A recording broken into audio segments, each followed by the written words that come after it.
किसी जंगल में एक दुष्ट शेर प्रतिदिन अनेक जंगली जानवरों को मारता रहता था। एक दिन सभी जानवरों ने एक साथ सभा की, जिसमें ये तय हुआ कि भोजन के रूप में शेर के पास प्रतिदिन एक जानवर को भेजा जाएगा।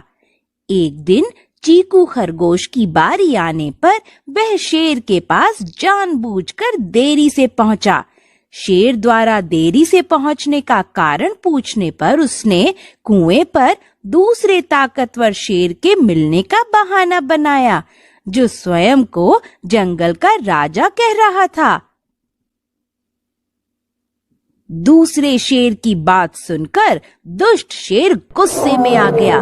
उसने चीकू को उसके पास ले चलने के लिए बोला।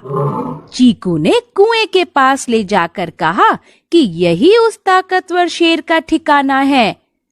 कुएं में झांकने पर अपनी ही परछाई को अन्य शेर समझकर उसको ललकारने लगा और अपनी ही आवाज को दूसरे शेर की ललकार समझ वह उस कुएं में कूदकर मर गया।